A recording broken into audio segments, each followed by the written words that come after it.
வீடியோல எலக்ட்ரோகெமிஸ்ட்ரி நமக்கு வந்து ஒரு சிம்பிளான ஒரு ப்ராப்ளம் தான் நம்ம பார்க்க போறோம். ஓகே, இந்த கொஸ்டின் என்ன கேட்டாங்கன்னு பார்த்தீங்கன்னா, EM ஆஃப் த செல் வந்து நம்ம வந்து கேட்டுக்கிறாங்க. EM of the cell for the given reaction வந்து கேட்டுக்கிறாங்க. ஓகேவா? So calculate the EMF of the cell which of the following reaction take place. அப்போ நமக்கு வந்து இங்கே ஒரு ரியாக்ஷன் வந்து நடக்குது. அப்போ அந்த ரியாக்ஷன் நடக்கும்போது நமக்கு வந்து எவ்வளோ வந்து EMF வந்து கிடைக்கும். EMF நம்ம என்ன சொல்லுவோம்னு பார்த்தீங்கன்னா இ செல் அப்படின்னு நம்ம வந்து சொல்லுவோம். இ செல் கண்டுபிடிக்க நமக்கு என்ன ஃபார்முலானா நென்ஸ்ட் ஈக்குவேஷன். ஓகேவா? நென்ஸ்ட் அந்த ஈக்குவேஷன் நமக்கு வந்து கொடுத்துருப்பாரு.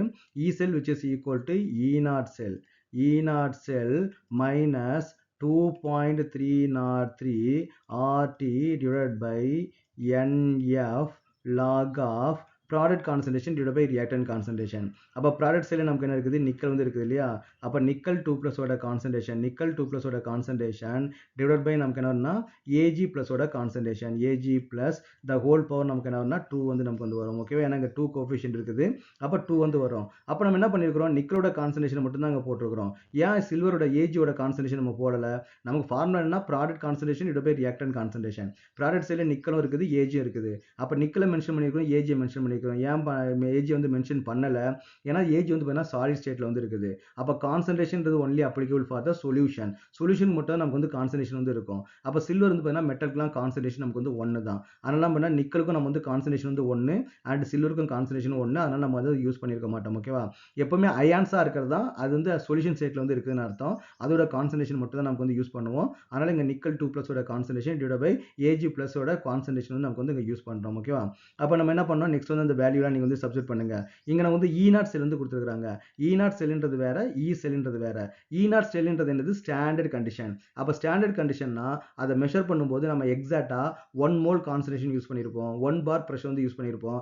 எல்லாமே வந்து பார்த்தீங்கன்னா யூனிட்டியாக வந்து நம்ம வந்து யூஸ் பண்ணுவோம். ஆனால் இங்கே நமக்கு என்ன கொடுத்துருக்காங்க, வேற வேற கான்சன்ட்ரேஷன் வந்து கொடுத்துருக்காங்க. அப்போ E0 செல் பார்த்தீங்கன்னா ஸ்டாண்டர்ட் கண்டிஷன், E செல் பார்த்தீங்கன்னா கிவன் கண்டிஷன். அப்போ அந்த கிவன் கண்டிஷன் நமக்கு வந்து எவ்வளோ கரண்ட் வந்து நமக்கு வந்து கிடைக்குன்றதை நம்ம மெஷர் பண்ண போகிறோம். ஓகே, அப்போ E செல்ன்றது வேற, E0 செல்ன்றது வேற. அப்போ E0 செல்லோட வேல்யூ நமக்கு என்ன கொடுத்துருக்காங்க, 1.05 வந்து கொடுத்துருக்காங்க. மைனஸ் இந்த 2.303 RT அப்போ F இது எல்லாத்தையுமே நீங்கள் சால்வ் பண்ணீங்கன்னா உங்களுக்கு என்ன கிடைக்கும்னு பார்த்தீங்கன்னா 0.0591 டிவைட் பை நமக்கு என்ன பார்த்தீங்கன்னா N வந்து நமக்கு வந்து கொடுப்பாங்க. ஓகேவா? இங்கே 2.303 ஒரு நம்பர், Rன்றது பார்த்தீங்கன்னா கேஸ் கான்ஸ்டன்ட் 8.314, Tன்றது பார்த்தீங்கன்னா டெம்பரேச்சர். இங்கே நமக்கு வந்து டெம்பரேச்சர் கொடுக்கவே இல்லை. டெம்பரேச்சர் கொடுக்கலாம் என்ன பண்ணால் 25 டிகிரி சென்டிகிரேட் வந்து வச்சுக்கணும். 25 டிகிரி சென்டிகிரேட்னா 298 கெல்வின். ஓகே, அது டெம்பரேச்சர். ஃபாரடைன்றது 96,500. அப்போ எலக்ட்ரோகெமிஸ்ட்ரியில் எல்லாத்துலேயுமே இந்த ஆல்மோஸ்ட் பார்த்தீங்கன்னா எல்லா ப்ராப்ளத்துலையும் இந்த ஃபார்முலா வந்து நம்ம வந்து யூஸ் பண்ணுவோம். அப்போ இந்த ஃபார்முலா யூஸ் பண்ணும்போது ஒவ்வொருத்தரையும் நீங்கள் 2.303 இன்ட்டு 8.314 இன்ட்டு 298 டிவைட் பை 96,500 போட்டு நீங்கள் சால்வ் பண்ண வேண்டிய அவசியம் கிடையாது. அதை நீங்கள் எல்லாம் பண்ணால் அதை வந்து ஆல்மோஸ்ட் நீங்கள் மெமரி பண்ணி 0.0591 டிவைட் பை N வந்து நீங்கள் போட்டுக்கலாம். சிலர் என்ன சொல்லி கொடுப்பாங்க, ஃபார்முலாவே இப்படி சொல்லி கொடுத்துருவாங்க, 0.0591 டிவைட் பை N கொடுத்துருவாங்க. ஆனால் வந்து ஃபார்முலா வந்து அது கிடையாது. சில டைம் என்ன கேட்பாங்க போர்டு எக்ஸாம்லாம், what is the formula, what is the Nernst equation வந்து கேட்பாங்க. அப்போ நீங்கள் என்ன பண்ணணும், இதைத்தான் நீங்கள் வந்து எழுதணும். இதில் வந்து R என்னது, T என்னது, F என்ன நீங்கள் வந்து கண்டுபிடிக்கணும். சில டைம் காம்படிட்டிவ் எக்ஸாம் நமக்கு என்ன கேட்பாங்க, which is the correct form of the Nernst equation கேட்பாங்க. அப்போ நீங்கள் உங்களுக்கு இதெல்லாம் தெரியாமல் போயிடுச்சுன்னா அங்கே மார்க் வந்து நீங்கள் லூஸ் பண்ணிடுவீங்க. எதுவுமே ப்ராப்பராக என்னதுன்றீங்க லேர்ன் பண்ணிக்கணும். அதுக்கப்புறம் தான் நீங்கள் வந்து ஷார்ட்கட் எல்லாமே நீங்கள் யூஸ் பண்ணணும். ஓகேவா? இங்கே நம்ம என்ன பண்ணால் 2.303 RT டிவைட் பை F இது எல்லாத்தையும் சால்வ் பண்ணால் நமக்கு என்ன கிடைக்கும், 0.0591 டிவைட் பை N வந்து கொடுத்துரும். ஏன்னா N வந்து வெரி ஆகிட்டே இருக்கும். ஒவ்வொரு ஈக்குவேஷனுக்கும் number of electron transfer change ஆகிட்டே இருக்கும். அதனால் M வந்து நம்ம வந்து ஃபிக்ஸ் பண்ண மாட்டோம், அதை N வச்சுப்போம். ஓகே, நெக்ஸ்ட் என்ன பண்ணுறாங்க, லாக் ஆஃப் நிக்கல் 2+ கான்சன்ட்ரேஷன் நமக்கு வந்து எவ்வளோ இருக்குது, 0.160 வந்து இருக்குது.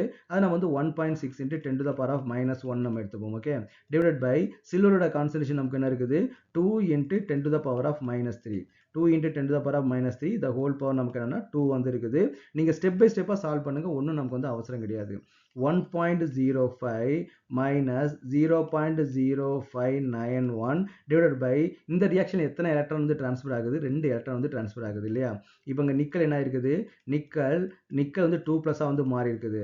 அப்போ நிக்கல் 2+ மாறும்போது நமக்கு என்ன ஆகும், கண்டிப்பாக 2 எலக்ட்ரான்ஸ் வந்து நமக்கு வந்து டொனேட் பண்ணியிருக்கோம். அப்போ சில்வர் என்ன ஆகும், அந்த 2 Ag ப்ளஸ் அந்த 2 எலக்ட்ரான்ஸையும் எடுத்துக்கிட்டு நமக்கு என்ன 2 Ag வந்து நமக்கு வந்து கன்வெர்ட் ஆகிருக்கும். அப்போ இங்கே டோட்டல் நமக்கு வந்து எத்தனை எலக்ட்ரான் டிரான்ஸ்ஃபர் ஆகுது, 2. அப்போ நிக்கல் 2 எலக்ட்ரான் டொனேட் பண்ணுது, சில்வர் 2 எலக்ட்ரான் நமக்கு வந்து அக்செப்ட் பண்ணுது. அப்போ இங்கே நம்பர் ஆஃப் எலக்ட்ரான் டிரான்ஸ்ஃபர் வந்து நமக்கு வந்து 2.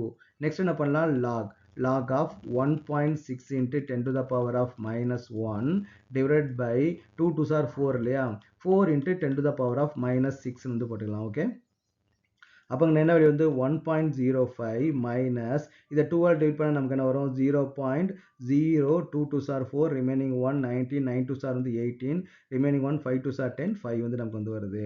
அப்போ என்ன பண்ணால் லாக் ஆஃப் இதை நம்ம என்ன பண்ணலாம் 1.6 நீங்கள் 4 ஆல் டிவைட் பண்ணீங்க அப்படின்னா நமக்கு என்ன கிடைக்கும் போது 0.4 வந்து கிடைக்கும் போது 0.4 இன்ட்டு இந்த 10 to the power of -6 மேலே போகும்போது +6 வந்து மாறும். அப்போ நமக்கு 10 to the power of 5 வந்து நமக்கு வந்து கிடைக்குது. ஓகே, அப்போ நமக்கு என்ன வருது 1.05 மைனஸ் 0.02955 வந்து இருக்கு இல்லையா.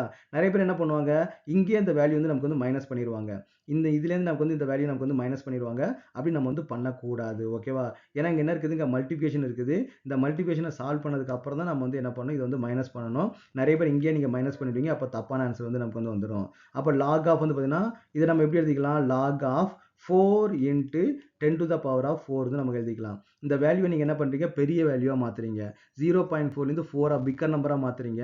அப்போ இந்த நம்பர் வந்து நீங்கள் பிக்கர் நம்பராக மாற்றுறீங்கன்னா பவர் வந்து நமக்கு வந்து குறைக்கணும். அப்போ 5லேருந்து நம்ம என்ன பண்ணணும் 4 வந்து நமக்கு வந்து குறைக்கணும். ஓகேவா, 4 into 10 to the power of 4 வந்து வரும். அப்போ நெக்ஸ்ட் என்னன்னா 1.05 மைனஸ் 0.02955 லாக் 4ஓட வேல்யூ நமக்கு என்ன வரும் லாக் 2க்கு வந்து 0.3010. அப்போ இந்த 2 ஆல் மல்டிப்ளை பண்ணால் லாக் 4ஓட வேல்யூ கிடைச்சிடும். அப்போ 0.6020 இதுக்கு பண்ணீங்கன்னா +4 வந்து நமக்கு வந்து வரும். அப்போ +4. ஓகே, அப்போ நம்ம என்ன பண்ணோம் 1.05 மைனஸ் இந்த ரெண்டு வேல்யூ நம்ம வந்து ஆட் பண்ணி மல்டிபிகேஷன் பண்ணிடுவோம். அப்போ 0.02955 இன்ட்டு அப்போ என்ன வரும் 4.6020.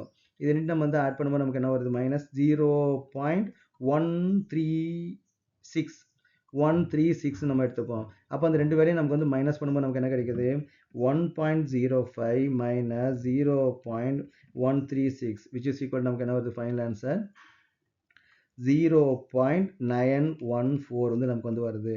அப்போ இவ்வளோ வோல்ட் வந்து நமக்கு வந்து கிடைக்குது. ஈசெல் வந்து நமக்கு வந்து எவ்வளவு அப்போ E cell is equal to 0.914 வந்து நமக்கு வந்து கிடைக்குது. ஓகேவா, அப்போ இங்கே E0 நமக்கு என்ன கொடுத்துருக்காங்க 1.05. அப்போ நமக்கு என்ன மீனிங் இது வந்து 1 மோல் கான்சன்ட்ரேஷன்.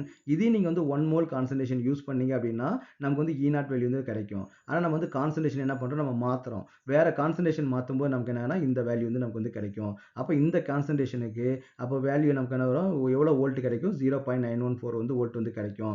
இதே நீங்கள் வந்து 1 மோல் நீங்கள் யூஸ் பண்ணியிருந்தீங்கன்னா 1.05 வந்து நமக்கு வந்து கிடைக்கும். அப்போ ஃபர்ஸ்ட் வந்து பார்த்தீங்கன்னா E செல்னா என்ன E0 செல்னா என்ன ரெண்டுக்கும் உள்ள டிஃபரெண்ட் என்னன்றதை நீங்கள் மெயினாக வந்து நீங்கள் தெரிஞ்சுக்கணும்.